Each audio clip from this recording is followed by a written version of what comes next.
చెప్పాలి. ఇప్పుడు ఆత్మ సంగతులను గురించి కొన్నిసార్లు ధ్యానించేటప్పుడు ఏముందని అంటారు. ఏముందలే అన్న మాటది నిర్లక్ష్యం. అది ఆ మాట ఎప్పుడు కూడా రాకూడదు.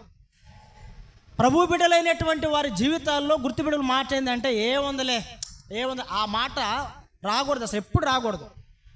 ఆ మాట అన్నాడంటే ఒక వ్యక్తి నువ్వు గుర్తుపెట్టుకు, ఎప్పుడైనా అతను వాత వేయబడిన మనస్సాక్షి గలవాడని ఖచ్చితంగా నువ్వు గుర్తుపెట్టుకు. అంతే. ఇంకా ఏముందిలే అదే అట్లా మాట ఎప్పుడు రాకూడదు.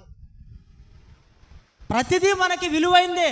ప్రభు బిడ్డలైన వారు ప్రభు దృష్టికి వాక్యము ఎప్పుడైనా మనకి విలువైనదే. కాబట్టి ఇక్కడ నేను చెప్పే మాట ఏంటంటే, వాత వేయబడిన మనస్సాక్షి కలిగినటువంటి వారంటే ఎవరంటే నామకార్థ క్రైస్తవులు. ఇప్పుడు వారు ఎవరు సంబంధించిన వారు, ఎందుకు నామకార్థంగా వారు ఉన్నారంటే ఒక మాట ఇప్పుడు మనం చూద్దాం. చూడండి, యేసుప్రభు చెబుతాడు యోహాను సువార్త 8వ అధ్యాయము.